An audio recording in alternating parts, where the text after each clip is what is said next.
Bienvenue dans cette capsule sur l'isolement social.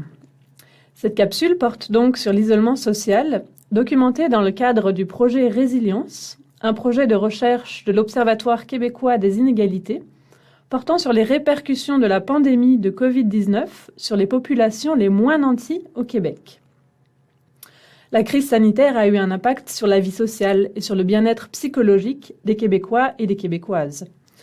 Les périodes de confinement, la distanciation physique, l'interruption de certaines activités ont affecté les lieux où l'on pouvait socialiser, comme au travail, à l'école, dans les lieux publics ou dans des organismes. Ces mesures préventives ont été prises pour contrôler la propagation de la maladie à coronavirus et ainsi protéger les plus vulnérables de complications graves. Mais en contrepartie, elles ont accentué l'isolement social. L'isolement social désigne un manque de liens sociaux significatifs, en quantité ou en qualité. La pandémie nous a rappelé que les liens sociaux sont importants. Ils sont en général un facteur de résilience face à l'adversité, aux imprévus ou lors de crises. Ils ont notamment un rôle protecteur pour la santé et le bien-être. Ils donnent accès à un soutien en cas de besoin, dans la mesure où l'on a quelqu'un sur qui compter. Et ils apportent une reconnaissance sociale procurée par le sentiment de compter pour les autres.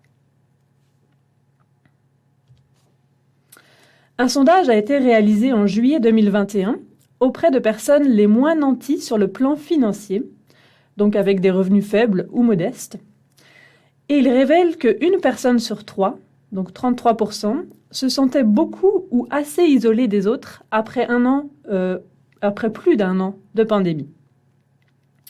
Plusieurs minorités apparaissent désavantagées quant à l'isolement social.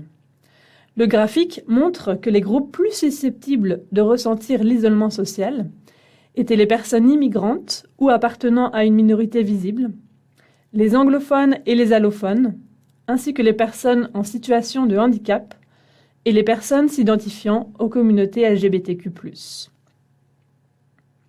L'isolement social concerne aussi davantage les répondants et répondantes célibataires qui vivent majoritairement seuls. Ce sont les jeunes de 35 ans et moins qui ont fait davantage part de leur sentiment d'isolement, avec 41% qui se sentaient isolés des autres. Cela dit, les personnes aînées ont aussi été affectées par l'isolement social, parfois privées de voir leurs proches. Les participants à l'étude, hommes comme femmes, ont mis de l'avant des besoins pour contrer leur sentiment d'isolement, c'est-à-dire le maintien ou l'élargissement de leur réseau social, qui s'est considérablement rétréci dans le contexte pandémique.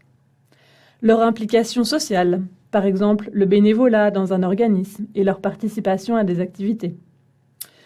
L'utilisation des ressources et des services existants. Du côté des politiques publiques, la recherche propose plusieurs pistes. Par exemple, maintenir des services publics et communautaires qui favorisent la participation sociale.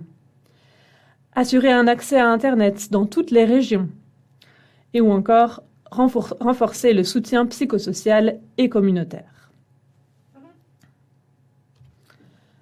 Pour en savoir plus, nous vous invitons à consulter le rapport Synthèse 2, Isolement social, pandémie et politique publique, la fiche synthèse, ainsi que le billet de blog, tous disponibles sur le site de l'Observatoire à observatoiredesinégalités.com.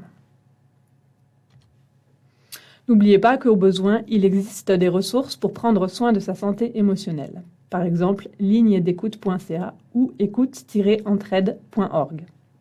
Merci.